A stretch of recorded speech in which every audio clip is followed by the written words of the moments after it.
Très chers amis, très chers auditeurs, bonjour. Chanukah Sameach, nous reprenons l'étude du livre de Yoshua et nous sommes au chapitre 6, Perek Vav. Nous nous rappelons comment les bénis Israël ont traversé le Yarden. Ils ont déjà fait la circoncision, le Brit Mila, l'alliance de la circoncision. Ils ont apporté le Korban Pessah. Et après l'offrande du Homer, ils ont commencé à manger des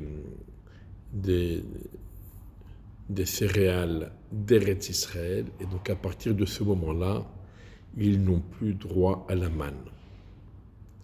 Et voici que nous sommes donc aux portes de Yéricho et on va conquérir la ville de Yéricho. C'est la première conquête en Eretz Kenan. Yéricho sogeret sugeret mipene bene Israël. Yéricho était fermé et refermé, ça veut dire à double tour, portes blindées et encore des portes blindées à cause des bénis Israël pour éviter. Le Midrash dit, si jamais ce n'était pas les bénis Israël, on n'a même pas besoin de fermer Yéricho, parce qu'elle était extrêmement bien défendue, avec des guerriers qui étaient tous des héros, Giboré et Hayil, des héros de la guerre. Mais face aux bénis Israël, ils ont décidé de prendre toutes les précautions et de fermer, clôturer Yéricho à double tour, en espérant que cela suffise, mais même ça, ils ne sont pas sûrs. En yotze ve'en ba, personne ne sort de la ville et personne n'y rentre. La ville est fermée hermétiquement pour se protéger des bénis Israël. Vayomer Adonai el Yoshua, Dieu dit à Yoshua, Re'e natati beyadecha et Yericho ve'et malka, vois, j'ai mis entre tes mains, j'ai livré entre tes mains la ville de Yéricho et son roi, Giboré et Hayil, ces héros de la guerre.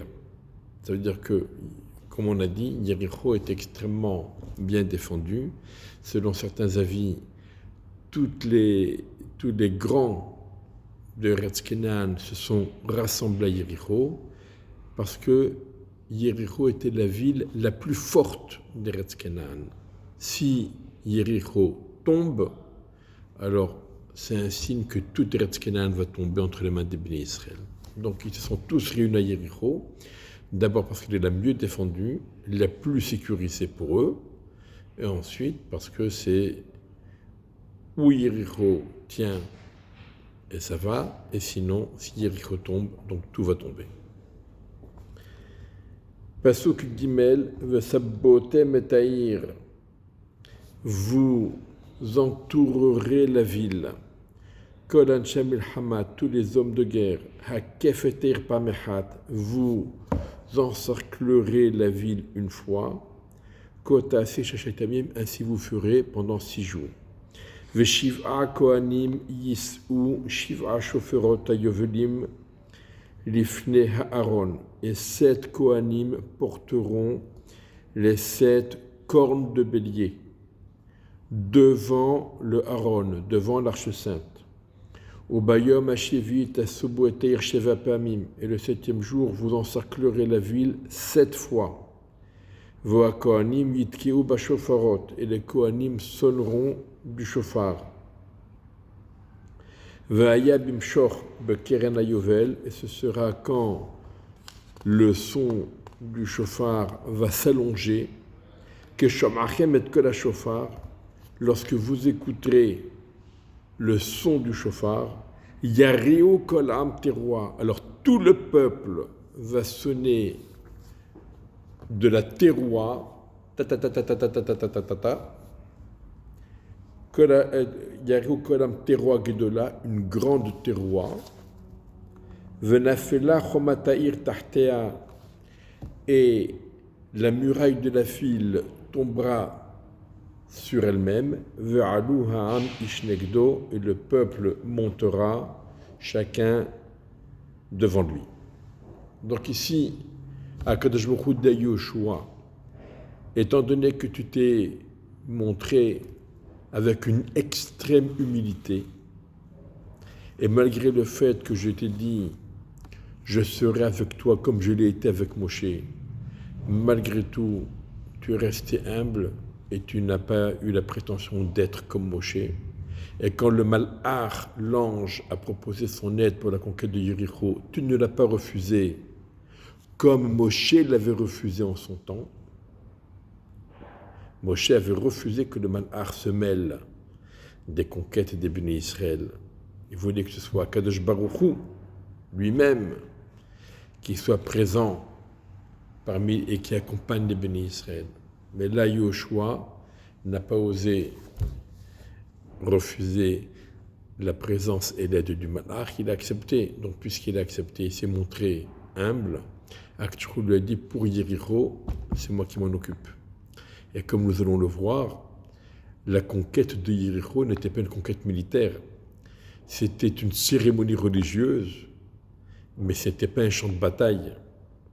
Alors voilà. Donc ça va se passer avec le son du chauffard. Et là, alors on voit ici quelque chose d'extraordinaire, parce que le 7e jour, c'est le jour de Shabbat. Donc pendant 6 jours, ils vont encercler la ville, chaque jour une fois. Et le 7e jour, le jour de Shabbat, ils vont encercler la ville à 7 reprises. Et ils vont ensuite, dès que la muraille va s'effondrer sur elle-même, ils vont foncer droit devant eux pour assaillir la ville. Vayikra Yoshua bin Nun et la Kohanim, Vayomer Aleam, Yoshua bin Nun appela les Kohanim et leur a dit, c'est où est Oran-Aberit? Portez l'arche de l'alliance. Veshiva Kohanim yis'u shiva shoferot yovelim lifnei Aron Adonai, et 7 Kohanim porteront 7 cornes de bélier devant l'arche de Dieu. Verset 7, Pasuk Zayin, Vayomer el Ha'am, Yoshua dit au peuple, Ivrou vesobu et taïr, passez devant et encerclez la ville. Vehe halut ya'avor lifnei Aron Adonai, Vehe halut, ça veut dire la garde armée, c'est-à-dire les tribus de Gad, de Réhouven et la moitié de la tribu de Ménaché. Ce sont eux qui représentent le bras armé et puissant des bénis Israël. Ils passeront devant l'Arche Sainte. On reviendra sur la façon dont chacun a été disposé un peu plus loin. Vahi ke emor Yoshua l'âme, ce fut comme Yoshua l'a dit au peuple. Veshiv'a kohanim noseim, shiva shoferot ayovelim lifnei Adonai, avru vetaku bashofarot. Et les 7 kohanim qui portaient les 7 cornes de bélier devant Dieu. Donc ils sont passés en tête, ils sont passés devant. Vetaku bashofarot, ils ont sonné du chauffard. Va'aron berit Adonai olech acharem, et l'arche de l'alliance de Dieu, elle est derrière eux. Ve'halut holech lifnei kohanim toka shofarot, et les guerriers qui étaient armés, donc comme on a dit, la tribu de Gad et de Réhouven et la moitié de la tribu de Ménaché, est allé devant les Kohanim qui sonnaient du chauffard. Vam Asef et la tribu de Dan qui était là pour ramasser et pour recueillir tous les retardataires. Holech Ahare Haaron, il allait derrière l'arche. Alors Vetakwa Bashofarot et les Kohanim donc allaient tout en sonnant du chauffard. Veta'am tiva Yoshua les morts. Quant au peuple, Yoshua leur a ordonné en disant, Lotariu, ne sonnez pas du chauffard. Velo tashmiu et kolchem, ne faites pas entendre votre voix. Velo yetzemi pirem davar, que rien ne sorte de votre bouche, aucun son ne doit sortir de votre bouche. Un silence complet et total, même pas un chuchotement. Ad yom omri alechem hariu variotem, jusqu'à ce que vienne le jour et le moment où je vous dirai de sonner de la teroua, et vous sonnerez la teroua. Vayaseb Aaron Adonai Yetaïr Hakef Pamechat, l'arche de Dieu a encerclé la ville, donc Hakef Pamechat, un premier tour. Vayavu Amahane, Vayalinu Bamahane, ils sont retournés au camp et ils ont passé la nuit dans le camp. Donc je reprends. Normalement, dans le désert, il y avait une partie du peuple devant, une partie du peuple derrière, et l'arche sainte qui était, et le Mishkan qui était au milieu, avec les Lévim. Et là, le placement est comme ça.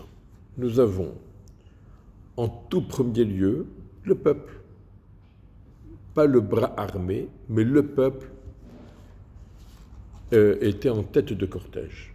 Et le peuple ne devait pas faire de bruit, ne devait pas parler, ne devait pas chuchoter, rien du tout, jusqu'au 7e jour, quand on leur a donné le signal.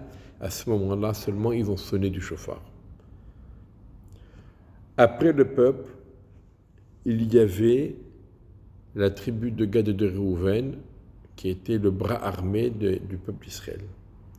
Derrière eux, il y avait les Kohanim qui sonnaient, les 7 Kohanim qui portaient et qui sonnaient avec les 7 cornes de bélier. Excusez-moi. Et après eux, il y avait l'arche sainte. Et en tout dernier, il y avait la tribu de Dan qui était là pour recueillir les retardataires et tout ce qui aurait pu tomber, etc. Donc c'était comme ça le cortège. Alors, on reprend. Donc ils ont fait déjà un premier tour. Et comme on a vu, il y a 7 Kohanim qui sonnent avec 7 chauffarotes. Pendant 7 jours, on encercle la ville. Le 7e jour, c'est le jour de Shabbat. On encercle 7 fois la ville. Donc tout va autour du chiffre 7. Sheviri Bachartabo Mikol Aminyanim. Le chiffre 7, tu l'as choisi parmi tous les chiffres. Effectivement, le chiffre 7, il est quand même représentatif dans beaucoup de choses. Il y a les 7 années de la Shemitah, il y a les 7 Shemitot du Yovel, il y a les 7 semaines du Homer, il y a le 7e mois, pour Rosh Hashanah qui est pour Sukkot, il y a les 7 jours de Pessah, les 7 jours de Sukkot, le Yom HaShivi, le Shabbat qui est le 7e jour. Donc ici aussi, la conquête d'Eretz Israël va se passer avec le chiffre 7. Et on va voir donc que les bénis Israël vont faire tomber les murailles le jour de Shabbat et ils vont conquérir la ville le jour de Shabbat. On pourrait s'étonner, pourquoi faire ça le jour de Shabbat? Après tout, il y a quand même un Chilul Shabbat, une transgression et une profanation du Shabbat. Donc en vérité, ce que on vient nous apprendre ici, c'est l'importance de la conquête d'Eretz Kenan et d'Eretz Israël, parce que c'est le lieu choisi par Hachem, la terre, le pays choisi par Hachem pour que nous y vivions et que nous le servions en ce lieu particulièrement. Contrairement à ce que certains auraient pu penser qu'une fois arrivé en Israël, eh bien, on n'a plus besoin de faire quoi que ce soit. Au contraire, une fois arrivé en Israël, on doit encore plus s'investir dans le service d'Hachem. Quand on arrive en Eretz Israël, on pénètre le palais céleste et on doit donc s'adapter à cet environnement exceptionnel et extraordinaire. Et donc même le Shabbat, même le Shabbat, qui est donc le jour le plus sacré de l'année, pas seulement de la semaine, parce que les 52 Shabbatot de l'année ont une sacralité extraordinaire, plus que tous les autres jours sacrés. Eh bien, le Shabbat, Akadosh Baruch Hu, qui nous a dit de ne pas transgresser le Shabbat et d'observer le Shabbat, Akadosh Baruch Hu lui-même nous dit de conquérir Eretz Israël le jour de Shabbat. Yéricho était considéré comme le cadenas, le verrou d'Eretz Israël, d'Eretz Kenan. Et Akadosh Baruch Hu dit au béni Israël, ne vous inquiétez pas, c'est moi-même qui vais faire sauter le verrou, la porte blindée. Vous n'avez rien à faire. On pourrait se dire, si on n'a rien à faire, si c'est Akadosh Baruch Hu qui va tout faire et de façon miraculeuse, alors pourquoi sonner du chauffard, pourquoi encercler, à quoi ça sert? Effectivement, ça ne sert à rien. Mais ça sert à marquer nos esprits. Quelqu'un qui ne fait rien et qui obtient quelque chose de façon miraculeuse, il va vite oublier qu'il n'a rien fait et que c'était du miracle. Il dit, j'ai trouvé quelque chose. Mais quelqu'un qui fait, qui agit, donc ça va le marquer, il a fait quelque chose, sauf qu'il a fait quelque chose qui ne sert à rien. Mais étant donné qu'il a fait quelque chose, alors ça va le marquer encore plus, et il s'en rappellera toujours de ce miracle de la conquête de Yéricho. Alors, de même pour les murailles vont s'effondrer, mais elles ne vont pas s'effondrer comme n'importe quelle muraille s'effondre. Elles vont être englouties dans la terre. Englouties dans la terre. Tartea, elles vont Venafela, Roma Tahir, Tartea, la muraille de la ville va s'effondrer sous elle-même, c'est-à-dire elle va être engloutie dans la terre, toute la muraille, de partout, pas uniquement un morceau, toute la muraille va être engloutie dans la terre. Et ça aussi, c'est quelque chose de miraculeux qui est là pour nous rappeler à tout jamais comment Akadosh Baruch Hu nous a ouvert la porte d'Eretz Kenan en faisant la première conquête, qui est la conquête de la ville de Yéricho. C'est donc Akadosh Baruch Hu qui a conquis, et ce n'est pas les bénis Israël. Vayashkem Yoshua Baboker, donc le deuxième jour, Yoshua s'est levé tôt le matin. Vayisua Kohanim et Aaron Adonai, et les Kohanim ont porté l'arche de Dieu. Veshiva Kohanim Losi Im Shiva Shoferot Yovlim Lifnei Aaron Adonai, et 7 Kohanim qui portaient les 7 cornes de bélier devant l'arche de Dieu. Holechim alors, Vetaku Bashofar, ils allaient et sonnaient du chauffard. Vehalutz Holech Lifnem, ils étaient donc précédés par la branche armée des bénis Israël, donc les tribus de Gad et de Réhouven. Vem Asef Holech Aaron Adonai alors, Vetaku Bashofarot, et la dernière tribu, la tribu de Dan, se trouvait aller juste derrière l'arche de Dieu en allant et en sonnant du chauffard. Ça va bien sûr pour les Kohanim, c'est les Kohanim qui sonnaient du chauffard et personne d'autre. Je rappelle donc que les bénis Israël avaient l'ordre de ne pas broncher, de ne pas faire le moindre bruit.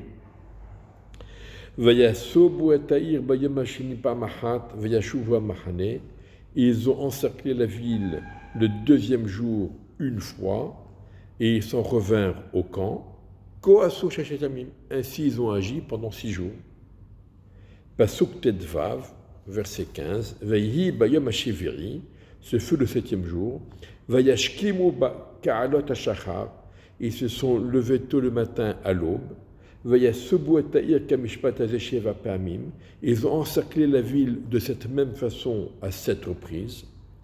Rak Vayomahu, savez-vous, Eta'ir Sheva Pamim, uniquement ce jour-là, le jour de Shabbat, ils ont encerclé la ville à 7 reprises. Vayi Bapamashevit, ce fut à la 7e, au 7e tour, à à la 7e fois, au 7e tour. Takewa konim bashofarot, les konim ont sonné du shofar. Va yomer Yoshua el-Ha'am, et alors Yoshua dit au peuple, à tout le peuple, Hariou, sonnez vous aussi du shofar, donc la teroua, les sons saccadés. Ki natan Adonai lachem et haïr, car Dieu a livré, vous a livré la ville. Donc ici, nous avons déjà une première fois, Dieu dit à Yoshua, au tout début, vois, j'ai livré entre tes mains la ville de Yéricho, son roi et ses héros. Pourquoi on nous le dit, alors que ça n'a pas été fait encore? Tout simplement, à dit à Yoshua, si tu veux gagner, tu dois avoir une foi, une confiance en Hachem. Ce que je t'ai promis, c'est comme si c'était déjà fait. Donc, pour gagner, il faut avoir la foi et la confiance en Hachem. Et là, Yoshua dit au Bnei Israël, Dieu vous a donné la ville. Et puisque Dieu vous a donné la ville, c'est comme si qu'elle était déjà acquise. Et puisque c'est comme si qu'elle est déjà acquise, Yoshua dit, je suis en droit de faire un cherem. Cherem, c'est l'anathème. Vayeta ha'ir cherem hi, vayeta ha'ir cherem hi v'chol asher ba l'Adonai. La ville sera rendue interdite, elle ainsi que tout ce qui s'y trouve, et elle sera consacrée à Dieu.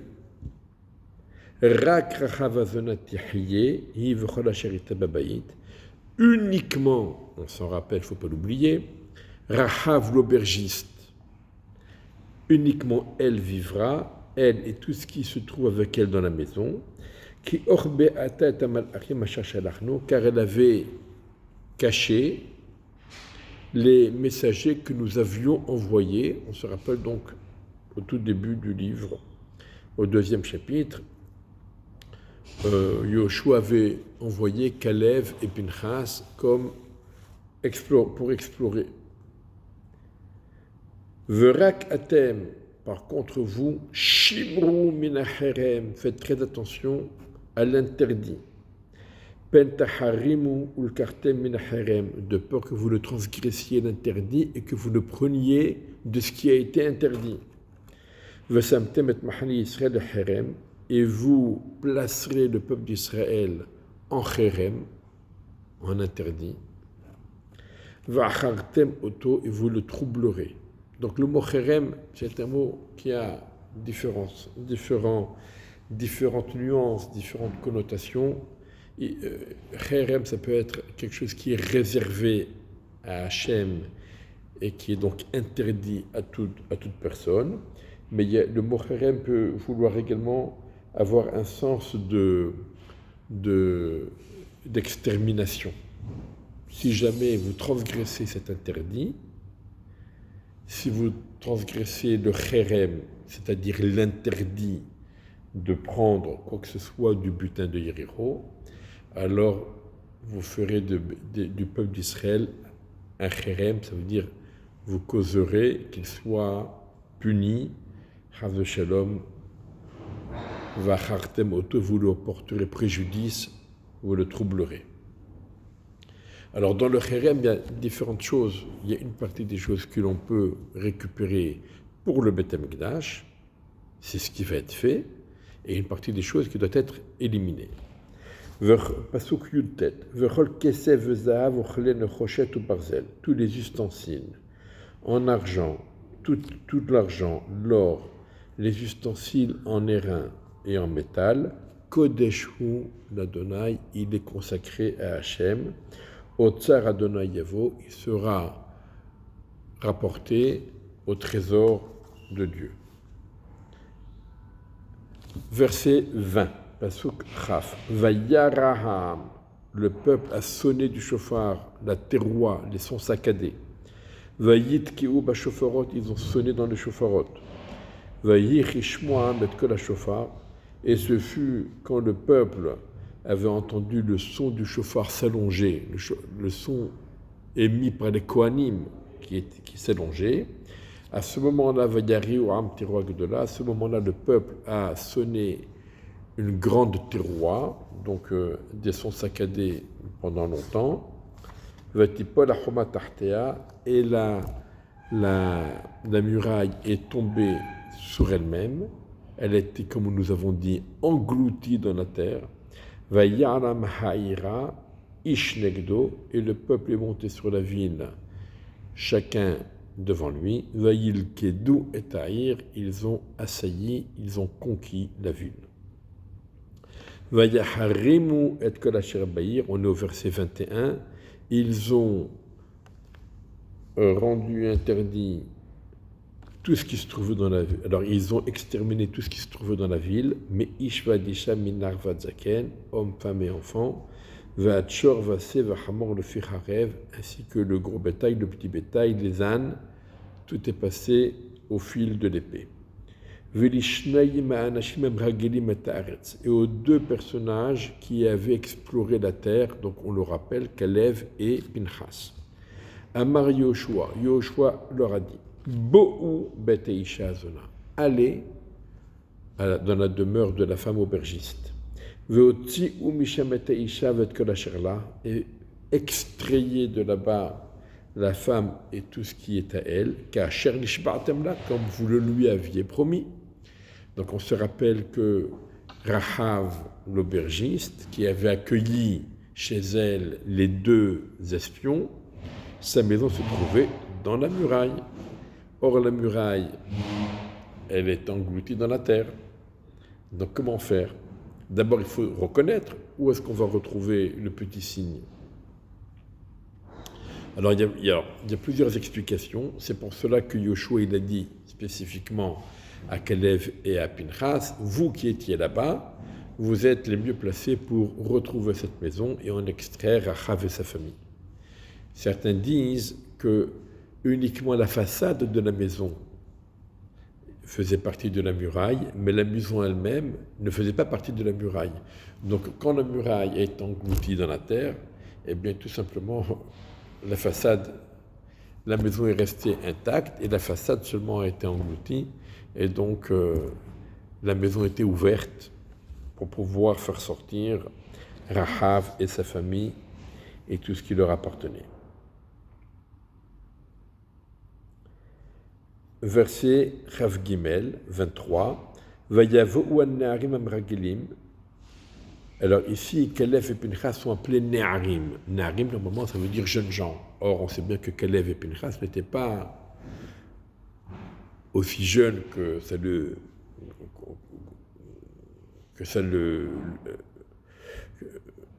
le mot Nahar, ça veut dire 13 ans, 14 ans, c'est un adolescent.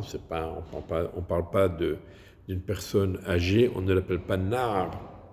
Alors pourquoi ici on les a appelés Neharim? Alors Rashi nous rapporte une première explication pour nous dire qu'ils ont dû se renforcer, se stimuler pour pouvoir faire remplir cette mission, parce qu'il fallait quand même trouver la maison et extraire les personnes. Et il y en a qui expliquent qu'ici, le mot Nahar ne signifie pas jeune homme, mais signifie serviteur, comme on avait vu à propos de Yoshua bin Nun, Vehu Nahar. Yoshua bin Nun Mesheret Moshe, Yoshua bin Nun le serviteur, Yoshua bin Nun Nahar Mesheret Moshe. Yoshua bin Nun était le Nahar qui servait Moshe, donc ça veut dire serviteur. Or, Kalev et Pinchas ayant accepté l'ordre de mission de Yoshua, donc on les appelle Neharim, ça veut dire les serviteurs de Yoshua. Donc ils sont allés, Vayotzi'u et Rahav et Avia et Ima, ils ont extrait Rahav, son père et sa mère, Vet Ahia et ses frères, Vet Kol Asherla et tout ce qui lui appartenait, Vet Kol Mishpechota et toutes ses familles, Hotzi'u, ils ont fait sortir, Israël, et les ont déposés à l'extérieur du camp d'Israël, puisque pour l'instant ils n'en font pas partie. Ils ont simplement été sauvés. Et la ville a été brûlée par le feu, ainsi que tout ce qui s'y trouvait. Uniquement l'argent, l'or, les ustensiles en airain et le fer a été donné au Tsar Bet Hashem, au trésor de la maison de Dieu, au trésor du Mishkan. Et Rahav l'aubergiste et la maison de son père et tout ce qui lui appartenait. Echeya Yoshua. Yoshua leur a accordé la vie. Vateshev Bekerev Israël Adayomazé. Elle s'est installée parmi les bénis Israël jusqu'à ce jour. Et là, le Midrash nous dit, effectivement, qu'est-ce que veut dire elle s'est installée parmi les bénis Israël jusqu'à ce jour? Cela veut dire que Rahav s'est convertie au judaïsme. Et non seulement elle s'est convertie au judaïsme, mais elle s'est mariée avec Yoshua lui-même. Et elle a donné naissance, c'est-à-dire parmi les descendants de Rahav et de Yoshua, on trouve 8 prophètes et 6 ou 7 Kohanim Gedolim. Pourquoi? Car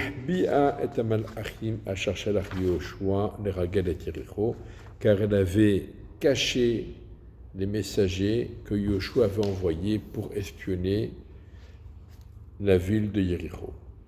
Et là, Vayashba Yoshua, verset 26, Yoshua a prêté serment, Baetaï, à ce moment-là, il est mort en ces termes, en disant, Arura Ish, maudit l'homme, Arura Ish lifnei Adonai, maudit l'homme devant Dieu. Asher Yakum, qui se lèvera, ou Bana et Taïr Azot et Yericho, qui se lèvera et reconstruira cette ville-là, Yericho, Bibhoro Yeyasedena, par la mort de son premier-né, il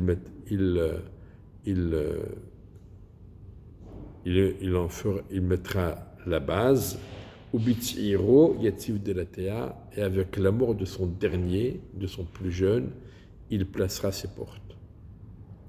Effectivement, à l'époque du roi Ahav, donc plusieurs siècles plus tard, c'est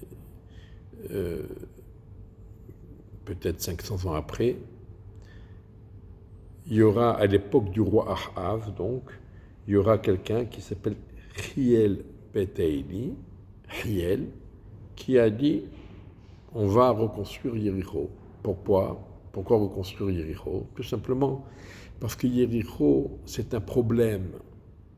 Yéricho nous rappelle les murailles qui sont intactes, englouties dans la terre, nous rappelle le miracle d'Hachem, nous rappelle que c'est Hachem qui a fait la conquête, que c'est Akadosh Baruch Hu qui a fait sauter le cadenas d'Eretz Kenan et qui nous a livré cette ville. Or, à l'époque de Ahav, ils étaient idolâtres, et donc ça ne concordait pas, et ça leur posait justement un problème. Ils ne savaient pas, Dieu ou les autres, ils ne savaient pas quoi faire, et ça les dérangeait. Donc, qu'est-ce qu'on fait?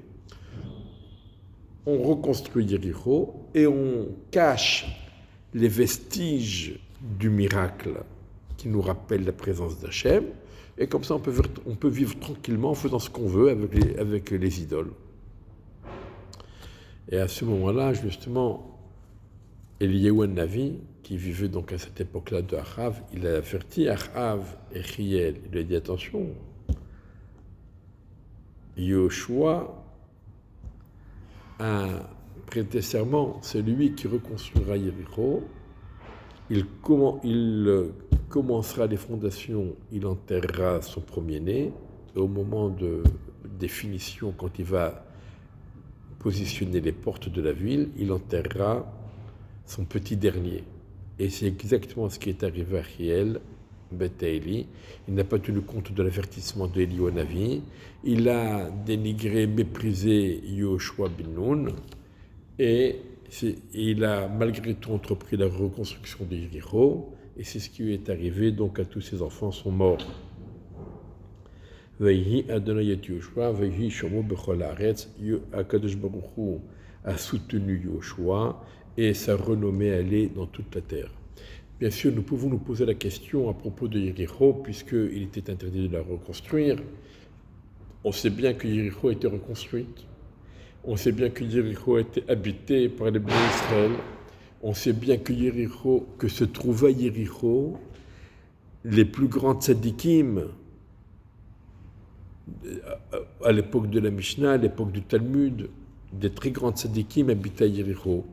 Non seulement cela, mais la Mishnah nous dit que tout ce qui se passait au Beth Amikdash à Yerushalayim, il y avait un écho jusqu'à Yéricho, et on pouvait entendre à Yéricho l'ouverture des portes du Beth Amikdash, et on entendait jusqu'à Yéricho le Kohen Gadol qui prononçait le nom d'Hachem le jour de Kippour. Donc c'était à la fois miraculeux, bien entendu, mais on voit qu'il y a quelque chose entre Yerushalayim et Yéricho, et on voit également que Yéricho a été reconstruite et que Yéricho a été habité par des grands tzadikim. Alors, comment faire? Alors certains pensent que la malédiction de Yoshua concernait uniquement les murailles. Il ne fallait pas toucher aux murailles qui présentaient un vestige qui rappelait le miracle de la conquête de Yéricho. D'autres expliquent que la malédiction de Yoshua visait le premier qui oserait reconstruire Yéricho.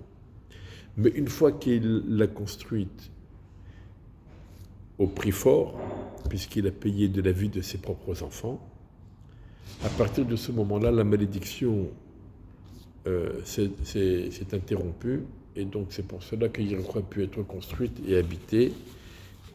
Alors il faut savoir que, justement, Yéricho, qui est la première ville qui a été conquise, et qui a été conquise pendant Shabbat, c'est pour cela que Yoshua il avait décidé d'interdire de profiter de tout ce qui s'y trouvait. Elle a été Kherem, parce que la conquête était pendant Shabbat, et parce que c'était la première conquête. Donc c'est comme le prélèvement de la Terouma, le prélèvement de la Chala, et c'est aussi le prélèvement des Eretz Kenan devait être consacré à Hachem, et parce que c'était Shabbat, c'était consacré à Hachem. Mais ensuite, lorsque la malédiction de Yoshua s'est donc estompée, alors il a été possible de réintégrer la ville et d'y habiter. Non seulement ça, mais il est rapporté qu'il y a une centaine d'années, au moment des premières montées en Eretz Israël, lorsque les premiers pionniers voulaient acquérir des terres pour y construire des nouvelles villes en Eretz Israël, la première chose qu'ils ont cherché, c'était la ville de Yéricho. Et ils espéraient obtenir et acheter les terres de Yéricho, et c'est marqué que pendant tout le Pessah, ils priaient et ils sonnaient du chauffard chaque jour de Pessah, et le 7e jour, ils ont sonné 7 fois du chauffard en espérant obtenir ce qu'ils voulaient. Mais le sultan de l'époque a refusé de leur vendre les terres de Yéricho. Donc, ils n'ont pas pu, mais c'est comme ça qu'ils ont acheté les terres de Petar Tikva. Les terres de Petar Tikva ont été achetées avec l'argent qui avait été prévu pour acheter les terres de Yéricho. Et pourquoi ils ont appelé les terres qu'ils ont achetées, ils les ont appelées Petar Tikva? Parce que on verra qu'après ce qui s'est passé et qui est relaté dans le prochain chapitre, que les bénis Israël ont pris du butin. Donc Yéricho a changé de nom. Elle a été appelée Emek Achor, la vallée du trouble. Et c'est marqué là-bas, il y a dans le passouk, dans le livre de Hoshea, il est rapporté que la vallée du trouble va s'ouvrir Petar Tikva sur une note d'espoir. Et donc c'est pour cela que, en se fiant à ce verset, ils ont appelé les nouvelles terres acquises, ils les ont appelées Petar Tikva.